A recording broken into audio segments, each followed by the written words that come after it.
Žvėryno natūralios medicinos centras.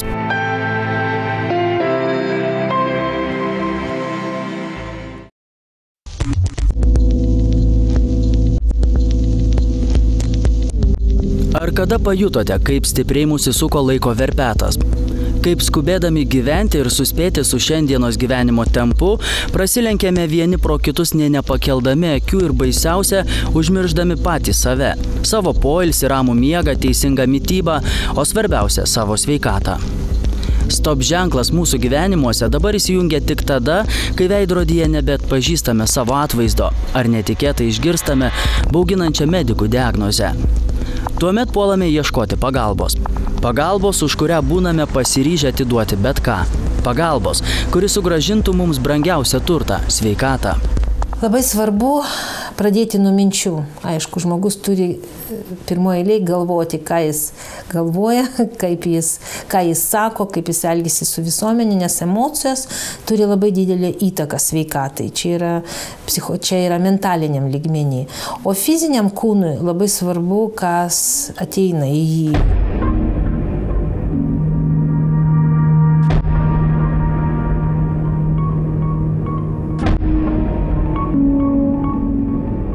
Nutukimas yra pandemija šiame pasaulyje dabar. Šiais laikais serga nutukimo vaikai ir jiem jau 7 metų daromos šuntavimo operacijos, kas verčia pagalvoti apie tai, kodėl. Ir žinoma, nutukę žmonės, jie negali būti sveikais. Ir jie ateina pas mus su tikslu susitvarkyti, numesti svorį. Tai pas mus buvo 170 kg sverianti mergaitė, dar mergina 21 metų, kuri per metus numetė 90 kg. Susitvarkius mitybą pagal maisto netoleravimo testą, išvalius žarnyną, vartojant homeopatiją ir limfodrenažinį masažą, kas leidžia pagreitinti limfos tekmę ir išvalyti organizmą greičiau. Tai jinai puikiai kontroliuoja savo svorį iki šiol. Įsiklausykite. Statistika, kurią sunku patikėti. Įtampos sukeltą galvos skausmą kenčia apie 30% žmonių. Daugiau nei pusė Europos gyventojų yra kamuojami antsvorio. Lietuva užima 6. vietą pagal nutukusių žmonių skaičių Europos Sąjungoje. Skaičiuojama, kad kas 5. lietuvis turi viršsvorio. Oda bjaurojančia žvyneline planetoje serga virš 125 milijonų žmonių. Per pastaruosius 2 dešimtmečius šią ligą sergančiųjų padvigubėjo ir mūsų šalyje. Kas 3. planetos gyventojas patiria sunkumus užmiegant ar kenčia nuo nemigos. Tuo tarpu net 60% žmonių kankina pasikartojantis nugaros, juosmens ar kaklo skausmai. Tačiau tai nėra vien sausi skaičiai. Už jų slypi sužaloti likimai, ilgus metus trunkančios kovos su sunkiausiomis ligomis ir laimiai kartais tikrus stebuklus primenantys išgijimai. Per 10 metų darbo, aš manau, tai buvo apie 100 000 žmonių. Maisto netoleravimo testo padariusių žmonių yra apie 30 000 ir mes užtat statistiškai patikimai žinom maždaug, mes galim teikti, kaip tas padeda. Tik tai dėl to, kad turim tą statistiką, tuos rezultatus ir tas nuotraukas, kurias turim. Kelią į Žvėryno natūralios medicinos centrą jau seniai gerai žino tie, kuriems gyvenime buvo lemta susidurti su įvairiausiomis ligomis. Tie, kuriems padėti nepajėgi buvo medicina, ar gydytojų net beviltiškais ligoniais pavadinti žmonės. Vos įžengus vidun apima ramybė, o rodomas dėmesys verčia pasijusti taip saugiai, tarsi namuose. Čia tave išklausys, supras, patars, globos ir niekada neatsisakys padėti. Tačiau būtina nepamiršti, kad svarbiausia yra norėti padėti patiems savo ir įsiklausyti, ką sako profesionalūs medicinos specialistai. Negali gerai jausti žmogus, kuris negali pasilenkti, negali užrišti pas raištelį, kuriam yra nepatogu sėdėti lėktuve, nes neįtelpa į tą kėdę. Jam reikia pagalbininkų, kurie paneš jam bagažą, nes jie dūsta, jie paeiti kelių žingsnių negali. Be to, pagaliau yra įvairių dalykų, kurie sudaro diskomfortą. Tai yra ir meilė, ir santykiai, ir taip toliau, ir taip toliau. Ir kvapas blogas, ir prakaitavimas, ir organizmas neatlaiko. Čia kaip pamatai, jeigu jie nesuderinti su namu ir namas yra didesnis, tai namas būtinai jisai nugrius. Tai čia negali būti taip. Kaulai skaudės, sąnarius reikės keisti, insuliną reikės vartoti, išeminė lyga atsiras. Žmogus negali. Čia tarsi gynyba, kada žmonės sako, kad jie laimingi ir myli save. Prieš 10-metį šioje vietoje prasidėjo istorija, tapusi vilties simboliu 10 000 žmonių. Ir beje, ne tik Lietuvoje. Gydytoja Jelena Tulčina, šiandien gerai visoje šalyje žinoma mitybos specialistė, neretai tiesiog vadinama žvaigždžių dietologe. Jos kabinete garbingai išrikiuotos fotografijos puikiai pažįstamų asmenybių, kažkada į šį kabinetą nedrąsiai žengusių pagalbos rankos, o vėliau tapusių bičiuliais medikės, grąžinusios jiems nepriekaištingą išvaizdą, o svarbiausia – sveikatą.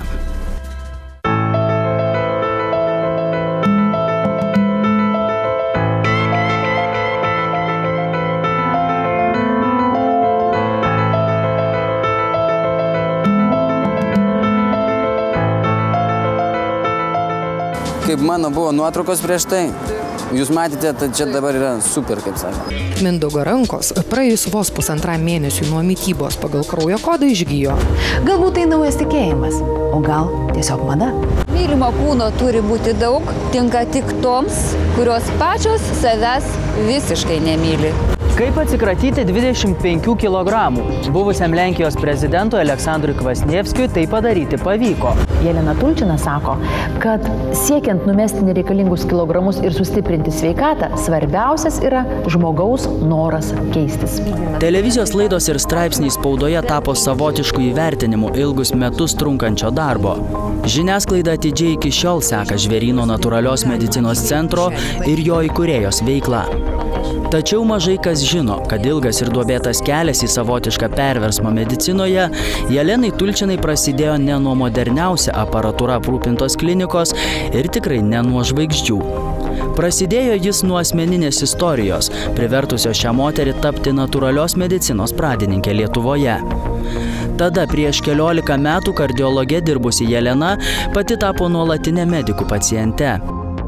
Aš pati turėjau daug labai problemų. Ir kaip gydytoja aš pradėjau galvoti, kodėlgi, sakysim, tas kelias, kurio mane mokino institutė, jis nelabai pasitvirtina, nes aš sirgu ir sirgu. Kodėl vaistai ir operacijos neduoda man galimybės gyventi toliau be ligų, todėl kad laikas nuo laiko, taip gyvenant, reikia vėl eiti tuo pačiu keliu ir gydytis tom pačiom priemonėm. Ir aš pradėjau ieškoti tą kelią pati. Ir aš tikrai supratau, kad nuo pačio žmogaus labai daug priklauso ir nuo mitybos ypatingai. Užtat aš pradėjau tai taikyti savo ir kada pamačiau, kad kitaip besimaitinant, sumažinus, sakysim, arba išvis eliminavus tam tikrus produktus, organizmui reikia mažiau dirbti su virškinant tos produktus ir jis mažiau energijos eikvoja tam. Reiškia, man atsiranda daugiau jėgų, aš galiu daugiau dirbti, mano svoris tvarkosi, aš galiu gyventi visai kitaip, kitos mintis galvoj, džiaugsmas gyvenimo atsiranda. Ir aš pagalvoju, kad man padeda ir reikėtų tą dalyką pasiūlyti kitiems žmonėms. Išmokti gyventi kitaip kainavo nemažai pastangų ir laiko. Tačiau man pavyko, kartoja Jelena Tulčina, pridurianti, kad išgijusi pati ji pajuto atsakomybę padėti kitiems. Maisto netoleravimo testas ir organizmo valymo sistema tapo jos ginklais.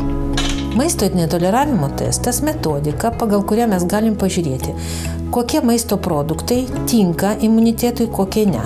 Pagal tai mes sudarom mitybos programą. Eliminuojam tos produktus 2-3 mėnesiam ir žmogus taip besimaitinant apsivalo, organizmas pastiprėja, imuninė sistema sustiprėja ir simptomai, kurie ateina pranešti organizmui, kad su juo kažkas negerai, išnyksta. Pavyzdžiui, tas labai gerai padeda sergant alergijomis, astma, cukralige, artritais, išeminė lyga, nutukimu ir kitomis lygomis. Lėtinio nuovargio sindromo, vidurių užkietėjimais, įvairių virškinimo negalavimų atvejais.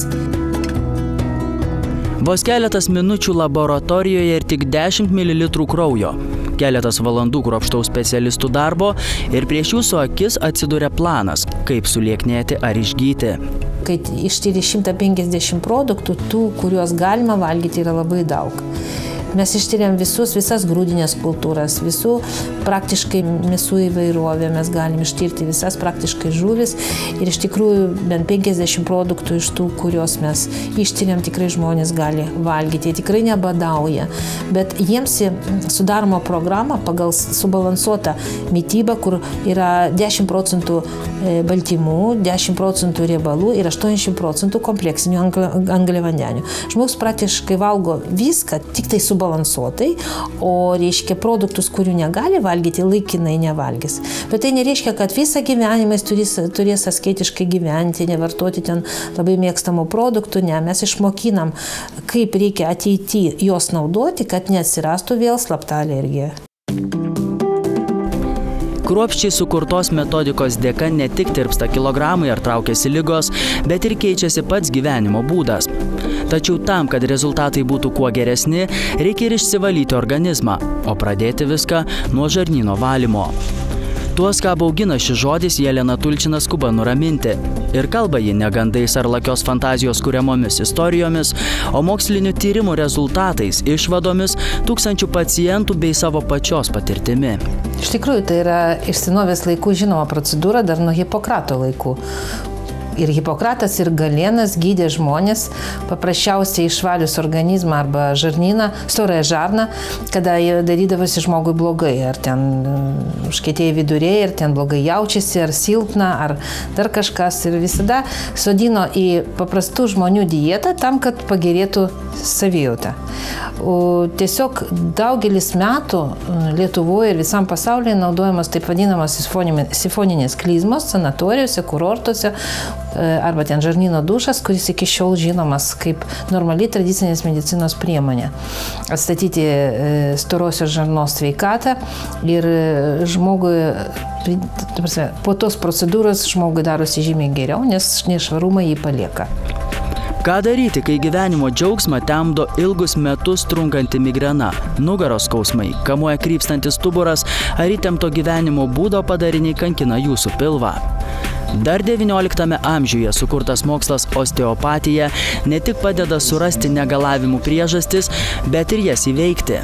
Kiekvienas žmogus reaguoja labai įvairiai, bet, sakykime, po pirmų procedūrų būna kažkoks suaktyvėjimas, tai yra tų procesų, tų skausmų galbūt paūmėjimas, bet toliau ilgainiui organizmas pradeda tvarkytis ir tie skausmai praeina.